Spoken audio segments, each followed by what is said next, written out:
गिद्दड़ की कहानी। किसी घने जंगल में एक गिद्दड़ रहता था। वह चालाक, धूर्त और थोड़ा स्वार्थी भी था। उसका नाम था भूरा। भूरा अपने जंगल में सभी जानवरों से अलग था। उसे अपनी चतुराई और मक्कारी पर बहुत गर्व था। उसकी आदत थी कि वह अपना पेट भरने के लिए झूठ बोलता और दूसरों को धोखा देता। भूरा की चालाकी। एक बार भूरा बहुत भूखा था। कई दिनों से उसे कुछ खाने को नहीं मिला था। जंगल के सभी जानवर उससे दूरी बनाकर रखते थे, क्योंकि वे उसकी चालाकी से डरते थे। वह सोचने लगा, अगर कुछ नहीं किया तो मैं भूख से मर जाऊंगा। उसने दूर से देखा कि जंगल के किनारे एक तालाब के पास कुछ हिरण पानी पीने आए हैं। भूरा ने तुरंत एक योजना बनाई। उसने खुद को घायल दिखाने के लिए अपनी पूंछ पर थोड़ी मिट्टी और घास लगा ली।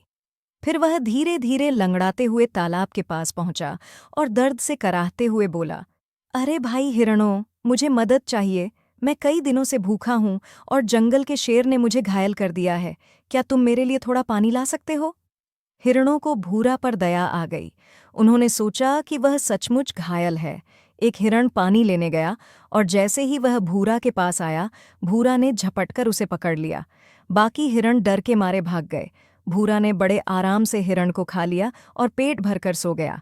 जंगल में फैलता डर, भूरे की इस हरकत की खबर जंगल के सभी जानवरों को लग गई। अब वे उससे और ज्यादा सतर्क हो गए।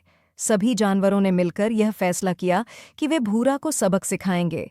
लेकिन भूरा अपनी चालाकी से हमेशा बच निकलता था। एक दिन जंगल में एक बाघ आया। बाघ ने भूरा की सभी हरकतों के बारे में सुना और सोचा, यह गिद्दड़ तो छोटा है लेकिन बड़ा चालाक है। मुझे इसे पकड़ने का मौका मिलेगा। भूरे की नई चाल। भूरे को पता था कि बाघ उसके पीछे है। उसने एक और योजना बनाई। उसने जंगल में एक झाड़ी के नीचे छिपकर बाघ के पास संदेश भिजवाया। बाघ महाराज, मैं आपके जैसा शक्तिशाली जानवर बनना चाहता हूँ। कृपया मुझे अपनी सेवा में ले लें।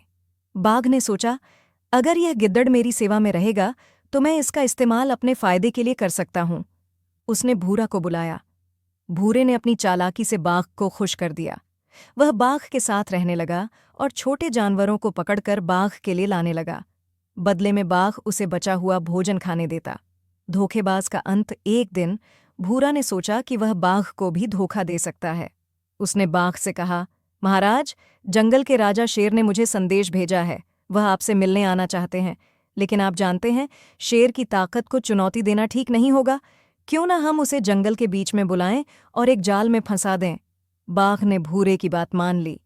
भूरा ने योजना बनाई और शेर को बुलाने का नाटक किया। लेकिन असल में उसने शेर को बताया कि बाघ उसे मारने की योजना बना रहा है। शेर बहुत गुस्सा हुआ और सीधा बाघ पर हमला कर दिया। भूरा अपनी चालाकी पर हंस रहा था कि अचानक शेर और बाघ दोनों ने उसे पकड़ लिया। उन्होंने कहा, तुमने हमें एक दूसरे के खिलाफ भड़काया है, अब तुम्हें इसकी सजा मिलेगी। दोनों ने मिलकर भूरे को जंगल से भगा दिया। शिक्षा। भूरा जंगल से तो भाग गया, लेकिन उसकी चालाकी और धोखाधड़ी ने उसे अकेला और असहाय बना दिया। उसने सीखा कि दूसरों को धोखा देने से अंत में खुद ही नुकसान होता है।